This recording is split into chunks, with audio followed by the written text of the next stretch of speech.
السلام علیکم ورحمۃ اللہ وبرکاتہ۔ میں اس وقت اپنے آبائی قبرستان کے اندر موجود ہوں، اور اس قبرستان کو کہا جاتا ہے جھاڑاں والا قبرستان۔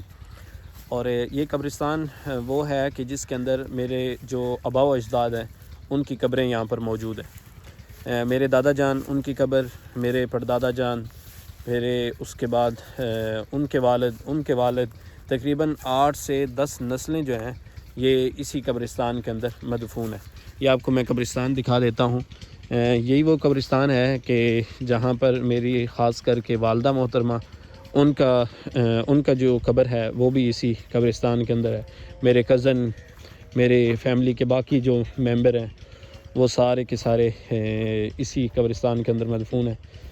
آج وہ چلے گئے، کل ہماری باری ہے۔ واللہ عالم کہاں سے ہماری مٹی لی گئی تھی اور ہم بھی اسی مٹی کے اندر دوبارہ جائیں گے۔ انسان کو نہیں پتہ کتنی زندگی ہے، لیکن جو زندگی ہو وہ بندے کو اچھے طریقے سے گزارنی چاہیے۔ تو گائے بگائے اپنے والدین کی قبروں پر حاضری دیتے رہنا چاہیے، کیونکہ یہ نبی کریم صلی اللہ علیہ وسلم کی سنت بھی ہے اپنے والدین کی قبر انور پر حاضری دینا۔ آپ صلی اللہ علیہ وسلم بھی اپنی والدہ کی قبر انور پر گئے اور اللہ رب العزت سے اجازت چاہی، اور پھر وہاں پر جا کر روئے، ایک ماں سے محبت۔ صحابہ اکرام، حضور اتنا روئے کہ صحابہ اکرام جو ہیں وہ بھی آپ کو دیکھ کر رونے لگے کہ آپ صلی اللہ علیہ وسلم اپنی والدہ محترمہ کی قبر پر آئے ہیں اور اس قدر آپ زاروں قطار روئے۔ تو یہ میرے بزرگوں کی قبریں ہیں۔ اس طرف میری والدہ کی قبر ہے، یہ میری والدہ کی قبر ہے، اور ساتھ ہی دادی جان کی قبر ہے۔ بالکل سادہ سی قبریں بنائی ہوئی ہیں، کوئی پکی قبریں نہیں ہیں۔ یہ باقی قبرستان ہے، اور ادھر تھوڑا سا آگے کر کے جو ہمارے بڑے بزرگ ہیں شاہ سخیرہ، اللہ کے ولی گزرے ہیں۔ آپ کو اس طرف ایک جگہ دکھاتا ہوں، یہاں تھوڑا سا نا آگے کر کے ایک جگہ ہے، وہاں پر ایک کھتری کے ساتھ، یعنی جو ہندو لوگ ہوتے ہیں ان کے ساتھ ان کا ایک مناظرہ ہوا تھا۔ مناظرہ یہ تھا کہ کلمے کی طاقت زیادہ ہے یا رام کی طاقت زیادہ ہے۔ تو اس وقت یہ آگے کر کے تھوڑا سا ہے ٹیلا سا، اور کافی لوگ بھی موجود تھے۔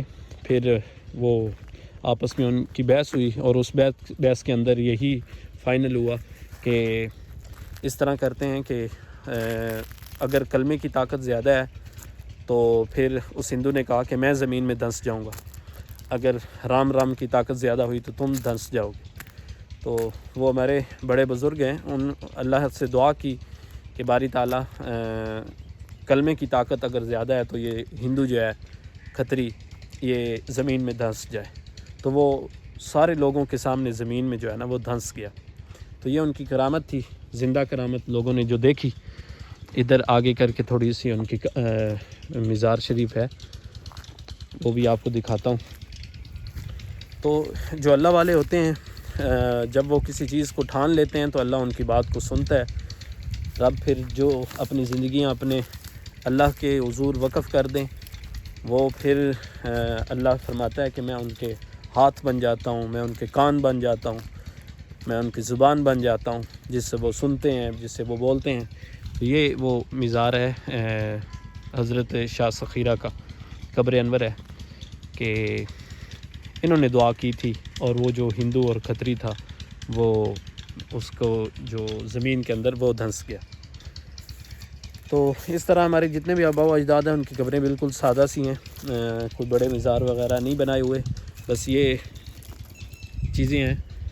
تو کوشش کرنی چاہیے کہ گائے بگائے آپ کو قبرستان کے اندر حاضری دیتا رہنا چاہیے۔ اپنے والدین کی قبروں پر، آپ اپنے رشتہ داروں کی قبروں پر آئیں، فاتحہ خوانی کریں، سورہ یاسین کی تلاوت کریں، قرآن کریم کی تلاوت کریں، ذکر اذکار کریں، کیونکہ ان کو اسی چیز کا فائدہ پہنچتا ہے جو ہم ان کو ایصال ثواب کرتے ہیں۔ تو اللہ سے دعا کرتے ہیں کہ جو اس دنیا سے مسلمان چلے گئے، مولا ان کی کامل بخشش فرمائے۔ آج کی اس ویڈیو کو صرف یہ ایک پیغام تھا، اور تھوڑی سی انفارمیٹیو ویڈیو تھی جو آپ کے ساتھ پیغام شیئر کیا۔ اللہ آپ کا اور ہمارا حامی و ناصر ہو۔ السلام علیکم ورحمۃ اللہ وبرکاتہ۔